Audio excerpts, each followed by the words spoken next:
Welcome back to Real Talk Community Healthcare in Action. Today we are going to talk about caring for our veterans, and joining me for that will be Frontier faculty member and clinical director for the Psychiatric Mental Health Nurse Practitioner Program, Dr. Susan Piper. Dr. Piper received a Master's of Science in Nursing from Western Kentucky University in 2010, emphasizing nursing education. In 2016, she received a postmaster's certificate focused on psychiatric mental health.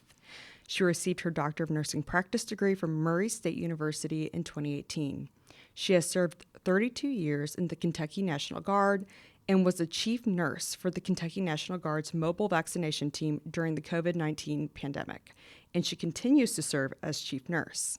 Later on, we'll be joined by Howard Whitehead. Howard is the post-service officer for Woodford Post 67 and is a fully VA-accredited Department Veterans Service Officer.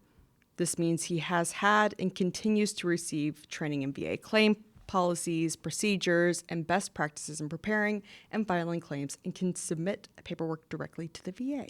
Dr. Piper, thank you so much for joining me. Thank you for having me. Can you first talk to me about your personal experience and how that has shaped your perspective of the needs for veterans? Yes, so not only have I served myself and continue to serve, I am a wife of a veteran. I'm sister veterans, 3 brothers, all 3 of them served, as well as my dad, so I'm a daughter of a veteran. And I've seen firsthand the impact of serving on those individuals, and then how it impacts family members. Talk to me about why it's important to get our veterans care, not just the mental health care, but also the physical health care. We owe our veterans a great debt for the sacrifice that they've made, and I feel as though this is just like pennies towards repaying that debt. Mm-hmm. But for our veterans, they deserve to be the healthiest that they can be, and so we need to focus on improving both their physical and their mental health care. And sometimes that's related to the care that they actually receive. Sometimes that's related to the ability to receive that care. And so as community members and family members, what can we look for in our veterans as signs that they need help for something specific or just in general? So physical needs are many times very apparent. You know, maybe it's a limp. Maybe it's you notice a deficit in their movements in some way or a change in their movements. When it comes to hearing, mm-hmm. a lot of times that's easy to identify. But when we consider mental health, sometimes that's a little more challenging. It may be that you notice they become agitated more easily. It may be that they are down, depressed. Maybe for reference, you notice that they're in Eeyore. Or it may be that you notice that maybe they avoid things, right? Certain mm-hmm. situations because that's causing them anxiety. And they don't want to face or be involved in those things because of that. And how can we get them help then? Or how can we help them? So a big thing is, you know, the stigma is still there, right? We have a stigma that we have to battle related to getting care for our veterans, specifically mental health care. You know, you mentioned Howard is going to join the segment a little later. That's an excellent resource related to starting the process for health care, mental health care. It may be that we need to just continue to show support and be there for them. Sometimes we have to advocate, right? We have to stand in the gap. But the first step is usually the hardest. So you're talking about people's mental health. What misperceptions do people have about veterans' mental health? So, misconceptions.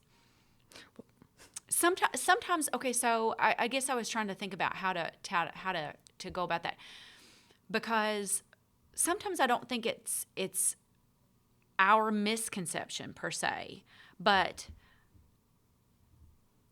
veterans, those that have served, those that are still serving, we push that down.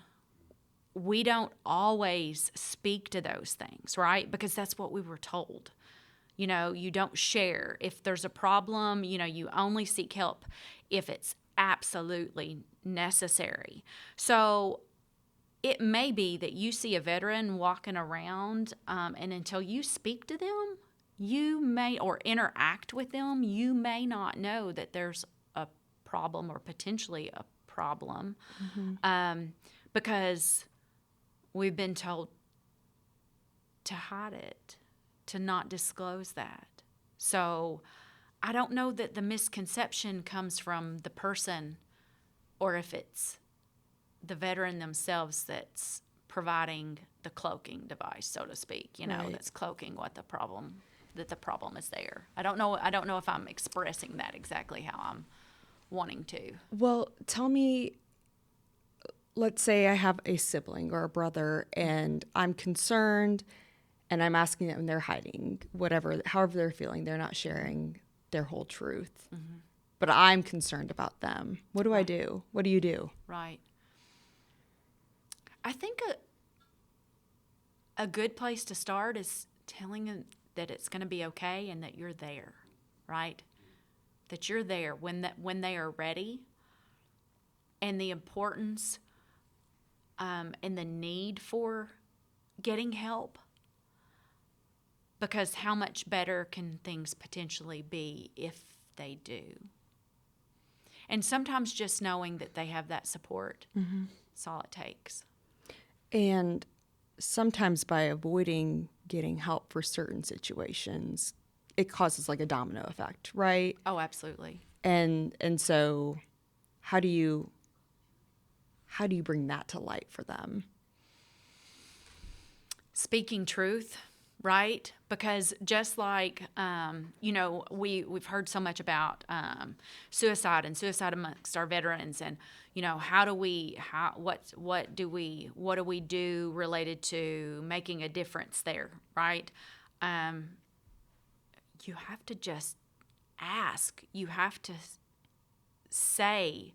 You have to speak the truth in what you're seeing. So if you see that, lay that out, but with kindness and grace. Because, sometimes when you start to have those conversations, the thing that I've seen is the defense comes up, right? So immediately they go on the defense because they feel like that you're calling out the problem and that you are not there to support them, that you're there because that they are the problem. Right. So I'm sorry. I feel like I'm struggling to say the right words. So I think that's helpful. Yeah. No, I think that's it makes sense to me. You have a lot of personal experience, and I know we've talked in the past, and you've shared multiple presentations in the past for Frontier. Can you talk to us about, or tell us a story about the difference that good care or care, period, can make in a veteran's life? Sure, absolutely. So I have multiple, but the most recent, I've spoke about my brother. That's probably the most recent through the assistance of family members. He is about 8 years older than me. Was always that veteran that said, no, that needs to wait for somebody else. My problems are small, leave that for somebody that's more in need, kind of thing. But he has suffered from PTSD for years. And so through the assistance of his family members, through myself, through previous battle buddies that he served with, we were able to get him into the VA healthcare system, and a pretty significant VA rating. And now he not only receives compensation, but he receives that mental health care that he needs. Another personal story is related to my husband. My husband, he a few years back suffered from some pretty serious physical ailments, and he served as an active guard soldier. He retired in 2021, but a couple years before that, he had spent several months actually in the hospital with physical sickness, but he suffered from mental illness, PTSD, and for years he suffered with that. And even though I had tried that, I mentioned, that defense, I saw that every time that I attempted to speak to him about it. But it was around this time that he suffered this physical ailment. He became very aware that he suffered from PTSD because of the responses that he had to these physical ailments, because he was in ICU for 3 weeks. He was on life support, all the things. And then he had to go through the recovery with occupational therapy, physical therapy. And so he not only then had myself, but I feel like as advocating for him, if I had not been there to say, my husband suffers from PTSD, they wanted to tie him down because, otherwise he would yank the the tube out. He would do those, pull out IVs, those type of things. That made the difference in his care. And as a result, then, it was brought forward, and then he began receiving care for that, right? It's challenging sometimes to be that person, because there's a lot of backlash. But that's where you, if you remain present and you can endure the storm, the light on the other side is so worth it, because the man that he is today, he's a completely different person than he was 5-7 years ago because of the care that he's received, because of the intervention that he has had, and then by having those that care for him to stand in support of him. So, and I just talking about your husband, and I think from both sides it's difficult. So being the person needing help and the person trying to help. And I want to note that you were a professional, and it still was not. You're a professional in psychiatric mental health, and it still wasn't easy. Oh, absolutely. You know what and so I think everyone should give themselves grace and each Yes. other grace. Just speaking from people listening don't have your credentials and your experience and knowledge, and giving yourself grace and having patience with yourself, but also the person you're trying to help. Yes, absolutely. Absolutely. And it's not an easy journey. It's not, especially when they are resistant and they still believe that there's not a problem. Yeah. So, yeah. Talk to me about gaps in healthcare with veteran needs and what is currently being provided. Do you see any gaps, or what are those gaps? Absolutely. So I think we've seen lots of improvements over the years, especially when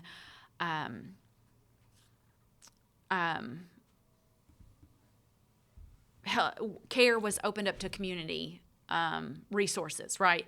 So instead of having to wait on the VA because the VA was so backed up, I'm going to send you to a community care provider. And that, I feel, has made all the difference in the world. And once again, I can speak to personal, on a personal level. So as I've started to enter my journey in the VA, I have had that option. Okay, so you can see the provider within the VA system. It's going to be 2 months. Or we can send you to community care, and literally it was within 2 weeks. Yeah. So that's the difference that we're talking. And those changes are being made. But on occasion, it's still the need to be seen within the VA system, and sometimes those are that's it. There's a wait, right? And the other deficit that I would say that I've seen, and I don't know that there are any changes being made on this level yet is it's related to prescriptions, medicines. The VA formulary and what's available is on one level, and I don't know. I don't know how quickly that's evolving. That's one thing that I cannot speak to. But on a personal level, through myself, my husband, we've had those conversations with the VA. Oh, you can't. Sorry, that's not in our formulary. So then we had to go back out to the community, and not that it then cost, insanely amounts of money necessarily, but still the fact that it couldn't be provided there. So Yeah, it was another hoop. to Yes, jump through. yes, absolutely. Yes. Anything else you think we should share or talk about?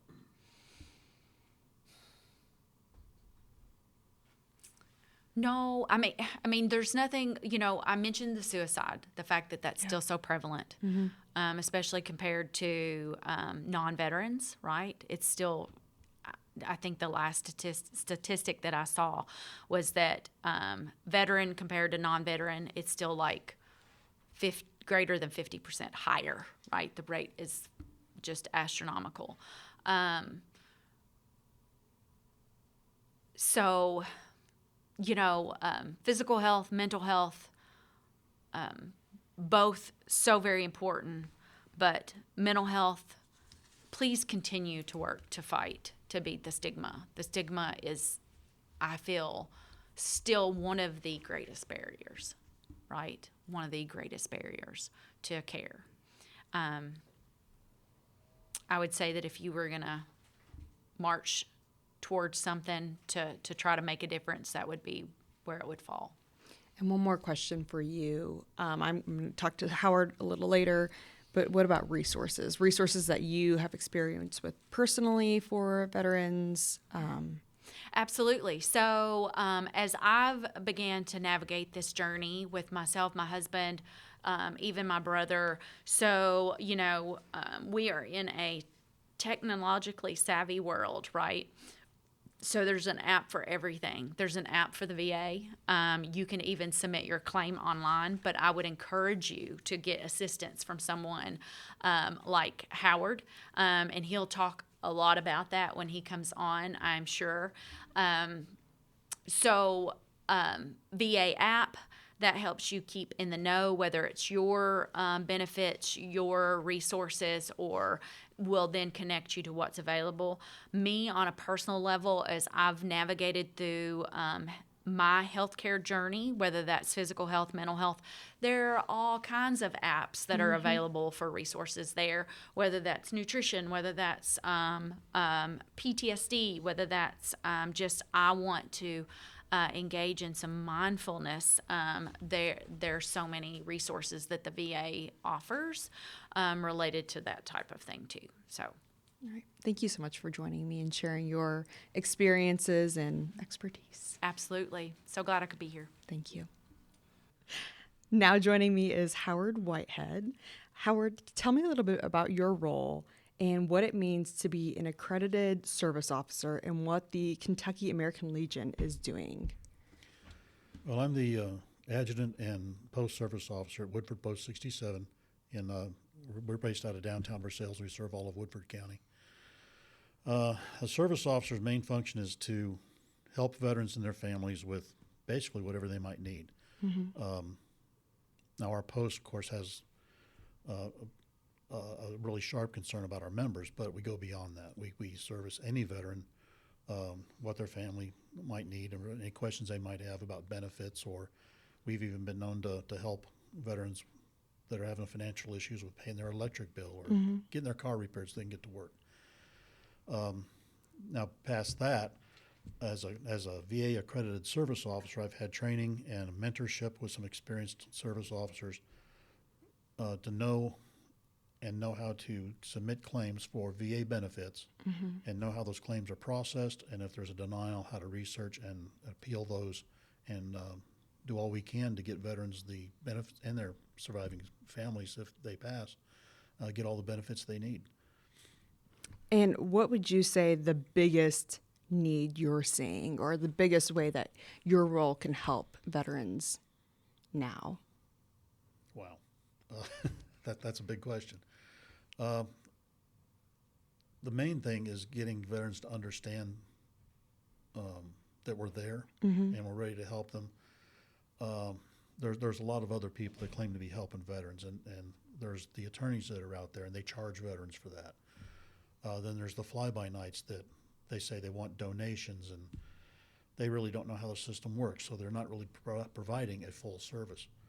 And what they can do is come, I don't care if they come to the American Legion, they can go to the VFW, the Disabled American Veterans. The state has service officers, but to get help, and they really should get help anytime they want to deal with the VA, they should go to an accredited veteran service officer, because we help any veteran. There's no charge. We're trained. We know how the system works, and we'll do everything we can to get them what they deserve. Most veterans don't even know we exist. And what would you say the main benefit you're helping with? My main thing right now is helping veterans who went to somebody else that didn't know what they were doing. And cleaning up the mess. Exactly. I've got more than a handful of veterans who have filed claims for 20 or even 30 conditions. They may or may not have been caused by service. That's part of my job, is to help them figure that out. But they didn't send any supporting documentation or anything like that in, and so they all got denied. And they've spent years readmitting and resubmitting and retrying the claims without really changing anything, because they don't know how the system works. When I gather that information together, once they finally get to me, and we put together packages with all the supporting documentations, all the required secondary forms, everything they need to give them a better chance at getting what they need. Are there any misconceptions about your role or getting VA benefits? Well, there's still a lot of folks that think that the VA wants to turn them down, and that's absolutely not the case. But that being said, the VA and their raters and their examiners and all these other people that are involved in the process, they have rules they have to follow. The VA and how these disabilities are handled and how the claims are handled are all governed by laws that come out of Congress. It's not up to the VA. It's not up to me. Right. So I've had more veterans than I can count say, I just don't want to mess with all that paperwork and all the forms, and they're just going to deny me any because that's what they want to do. No, that's not at all true. There are a ton of people at the VA, and I even worked at the VA for a while. I retired from the VA data center in Texas. Over 40% of the people working in the VA are veterans, and a large chunk of those are disabled veterans. So we know what the veterans are dealing with, and we have this deep desire to do all we can to help as a VA employee or as a service officer. That's what we're here for. But we have to operate within the confines of the law. Right.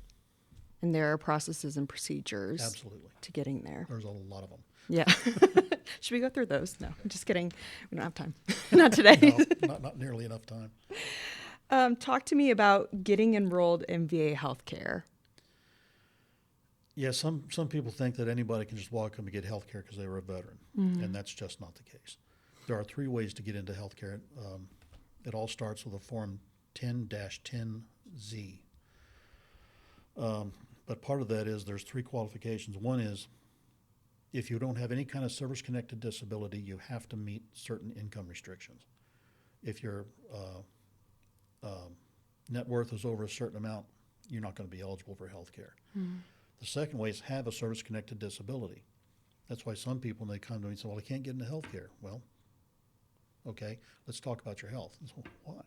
Well, because I'm fishing for things that we can claim as a service-connected disability. We get that, they're in health care, don't care about the income. The third thing is a little known thing called give me just one second, catastrophic disability. With that one, it doesn't matter if you have a service-connected disability. It doesn't matter what your income is.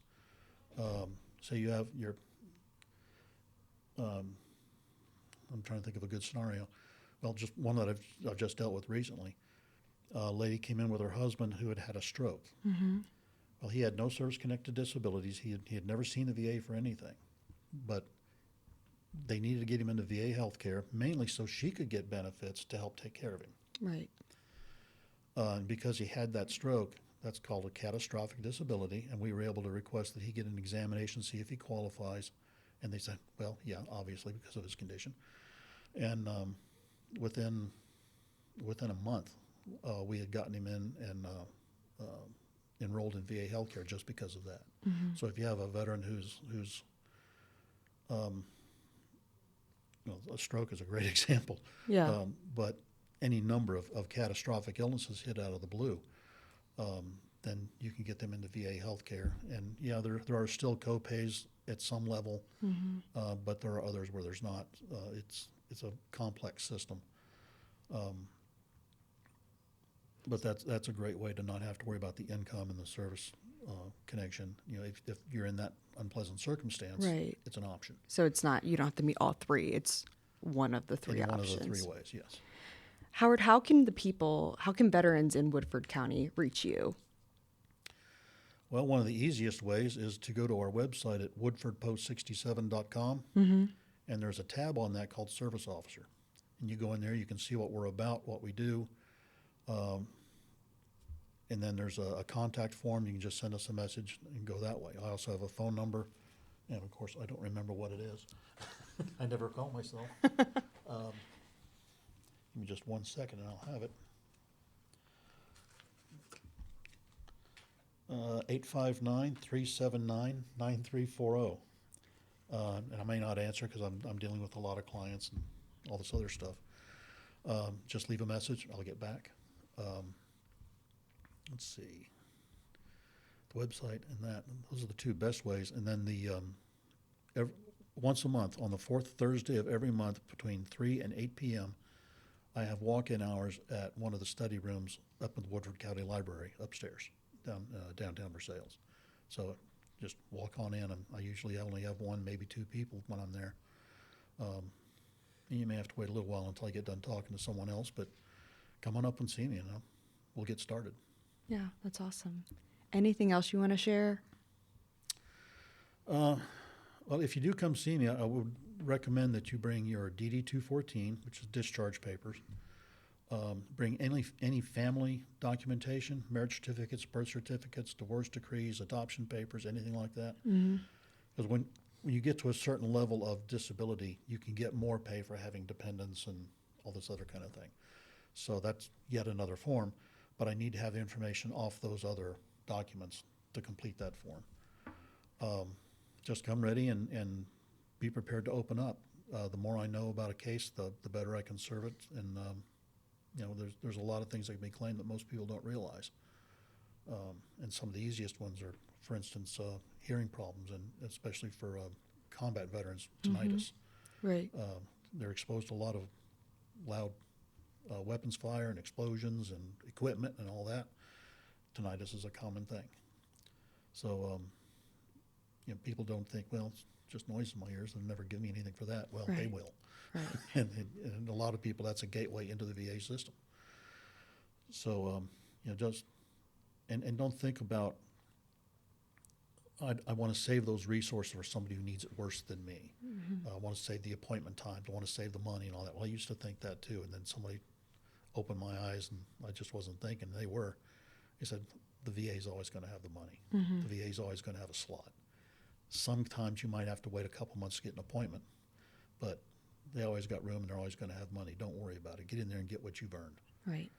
And people just need to understand they can step up, come get some help. And like I said, if it's not me, get an accredited service officer from anyone. You can go to va.gov, or you can call their 800 number at 800-827-1000 and ask them to find an accredited service officer near them. But they don't even have to be close. I do a lot of cases via email and phone. I've got cases in Bowling Green. I've got one down in Wilmore. I've got some up towards Cincinnati. And we do everything over the phone. So someone who doesn't even live in Woodford County Sure. could contact you. Absolutely. And one other thing I think it's important for you to clarify, active duty versus veteran resources. So if you're active duty, you can't go through the VA. Yes, but Okay. there are exceptions, like active duty National Guard. If they're not on currently active federal service, they can get help with the VA. Okay. I've got a few cases that I'm working now that are people that, they're active with the Guard and they still do their 2 weeks every so often and all that other kind of thing, but they're not on active federal service, and that's the big break right there. So, they can get into VA healthcare, they can get VA benefits for the time they were on active duty.